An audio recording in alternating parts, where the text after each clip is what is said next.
alerta de que empiezan a faltar materiales claves como el hormigón y que muchas obras van a tener que parar.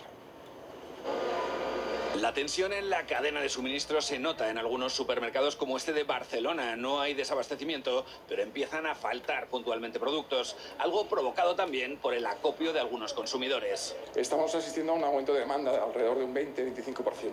Eso, en productos como el huevo, al final las gallinas producen lo que producen y producen ciertas tensiones. Menos variedad de oferta y marcas. Con los paros no llegan las materias primas, como en esta cárnica asturiana. Ahora ya no es solo que no podamos servir, es que tampoco podemos seguir fabricando porque nos faltan materias primas. O en esta bodega manchega, que no recibe vidrios, corchos o etiquetas. Nos está creando un grave perjuicio con respecto a los pagos que nos tienen que hacer. Esta industria no puede distribuir la leche que envasa. Con sus almacenes a tope, pronto no podrá recoger en las granjas. Hacemos una recogida de 800.000 litros al día, pues estamos con los días contados para que esto esté completamente colapsado. Pastas Gallo tampoco puede distribuir sus productos de la fábrica y podría parar esta semana, o esta cervecería sin malta de cebada dejará de producir. Si no entra por la puerta un camión que nos supla, vamos a tener que parar. Fabricantes y distribuidores piden al gobierno que tome medidas con celeridad y apelan a la responsabilidad de las partes. Que el gobierno adopte las medidas que tenga que adoptar, ya que los convocantes desistan de su paro. Cada día que pasa, los costes y las problemáticas crecen exponencialmente. Según la Federación de Industrias de Alimentos y Bebidas, los paros ya han provocado 600 millones de euros en pérdidas y amenaza 100.000 puestos de trabajo en el sector.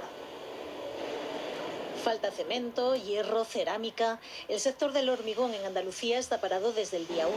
Se tiene que fabricar en el momento y no se puede conservar porque fragua a las pocas horas. Hablan de millones de pérdidas. Está en torno a unas pérdidas de 1.200 euros al día. Multiplicado por 1.500, 1.600 plantas activas de hormigón que hay a nivel nacional, estamos hablando de 2 millones de euros diarios. No entra nueva mercancía en los almacenes y la que tienen no la pueden repartir. El producto que sale, nos cuentan en este almacén de Mérida, lo hace en coche particular y se les está acabando el stock de algunos materiales. Cuando se nos agota el cemento ya no podemos vender nada y sin cemento probablemente ya tampoco se pueden vender ladrillos ni se pueden vender otros productos que van asociados porque se utilizan de forma conjunta. En las obras, dicen, los materiales apenas almacenan, llegan según avanza el trabajo. Ya se han empezado a paralizar obras porque falta material que no recibimos. A esta escasez se suma el sobrecoste que arrastran en el último año y muchos proyectos, nos dicen, o paran o están abocados a trabajar a pérdidas. El presupuesto que habías presentado en su momento, pues hace unos 3, 4, 5, 6 o 7 meses para hacer y efectuar esa obra, pues se ha venido al traste. Una tormenta perfecta, dicen, que en el mejor de los casos va a retrasar y a encarecer los proyectos. El sector del transporte de viajeros pide ayudas inmediatas para los próximos 4 meses para afrontar el impacto de unos combustibles más caros. Se han reunido esta tarde con la ministra de Transportes.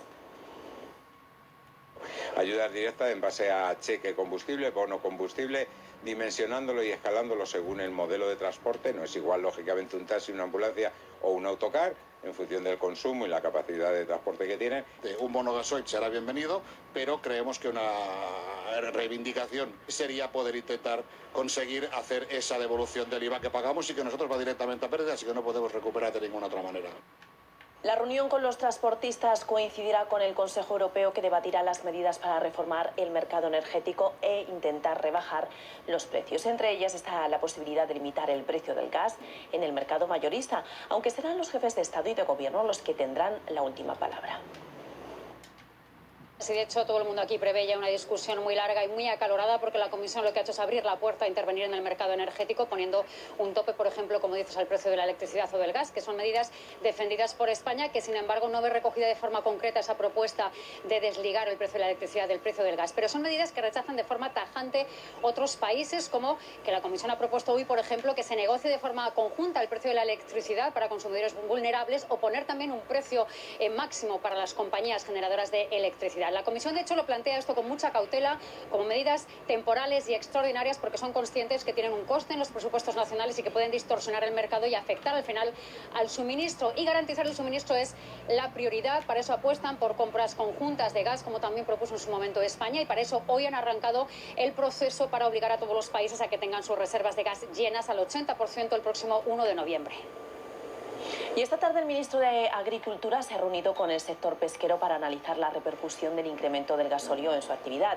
España cuenta con 8.400 buques pesqueros. Cada buque de la flota artesanal ve incrementado el coste en un 30% y más de un 50% si se trata de un barco de bajura. El ministro Planas ha asegurado que tanto el sector como el gobierno coinciden en el diagnóstico. Existe un riesgo para la rentabilidad de los buques pesqueros, pero la reunión de hoy termina sin acuerdos concretos. Los pescadores decidirán en asamblea si siguen con sus paros. Volverán a reunirse el martes. En la sesión de control al gobierno, todos los grupos, socios y oposición han urgido al presidente a que tome medidas ya.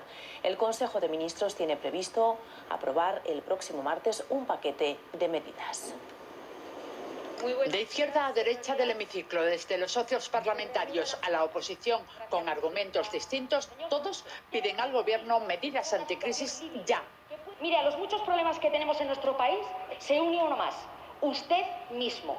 Actúe ya, reaccione, tome medidas, porque España está en situación de colapso y usted parece que no se entera. El gran problema se llama Pedro Sánchez y la gran solución es Pablo Casado. Ustedes se deshacen de esa única gran solución, visto lo visto y escuchado lo escuchado, señoría. Lo único que puedo decir es que esa nueva única gran solución es justamente igual que la anterior. Y los socios aprietan al presidente, dicen que en la crisis por la guerra deben pagar más los que más tienen, que la calle se le puede ir de las manos al Ejecutivo y que la legislatura está en un momento crítico. Señorías de izquierdas, tenemos que dejar de militar exclusivamente en la moral y tenemos que empezar a militar en la utilidad. Estamos en un momento de bifurcación de la legislatura. A partir de ahora todo va a depender de cómo responda el gobierno a la siguiente pregunta: ¿esta crisis quién la va a pagar? Nos hacemos cargo del sentir de la ciudadanía, de su zozobra, de su angustia. Vamos a poner en marcha todos los mecanismos. Estamos trabajando a nivel europeo, señoría, para lograr un gran acuerdo a un problema común que es el del alza de los precios del gas. Lo que sucede, señorías, es que necesitamos acordar con todos, con agentes sociales, con comunidades autónomas y con los grupos parlamentarios. A ello quedamos convocados a partir del próximo 29 de marzo. Y de cara al decreto que el Consejo de Ministros aprobará ese día 29, el Gobierno ha terminado hoy su ronda de contactos con los grupos parlamentarios. La mayoría de ellos dicen que el Ejecutivo no les ha planteado nada. Moncloa afirma que estudiará sus propuestas para el decreto. El presidente Sánchez visitaba por la mañana Ceuta y por la tarde se ha trasladado a la ciudad autónoma de Melilla. Allí ha reconocido que el acuerdo con Marruecos ha afectado a las relaciones diplomáticas con Argelia. Reivindico que es posible desde España tener buenas relaciones estratégicas con dos países tan importantes vecinos como son Marruecos y Argelia y Marruecos, y desde luego haremos todo lo que está en nuestra mano para que efectivamente podamos recuperar esas relaciones diplomáticas que por desgracia pues se han visto alteradas durante estos últimos días. Esta tarde el ministro de Asuntos Exteriores, José Manuel Álvarez, ha avanzado en la normalización de las relaciones en las fronteras marítimas y terrestres entre España y Marruecos. El ministro viajará a Rabat el 1 de abril. Ante los grupos en el Congreso, Álvarez ha defendido el giro del gobierno sobre el Sáhara para cerrar un conflicto, dice, enquistado desde hace más de 40 años y niega desacuerdos con Argelia.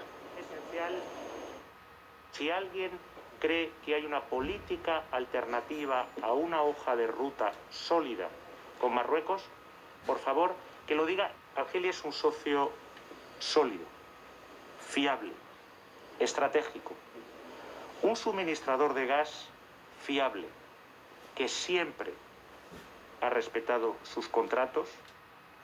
Duro reproche de toda la oposición al ministro Álvarez durante su comparecencia en el Congreso. Critican la falta de transparencia y de explicaciones del presidente del Gobierno. Piden que aclaren las contrapartidas ofrecidas por Marruecos después del acuerdo. ¿Por qué lo ocultan? ¿Por qué lo ocultan, señor ministro? ¿Qué es exactamente lo que está sucediendo? ¿Se avergüenzan de sus acciones? ¿Solo explican aquello que les conviene? ¿Qué garantías hay de que este autócrata, al que el senador por el PSOE también, Javier de Lucas, ha comparado con Putin, vaya a renunciar sin más a su capacidad de chantaje? Yo creo que muy pocas o ninguna. Argelia sostiene que no fue ni siquiera informada, lo cual está creando un nuevo y grave problema donde antes no lo había. No cabe mayor irresponsabilidad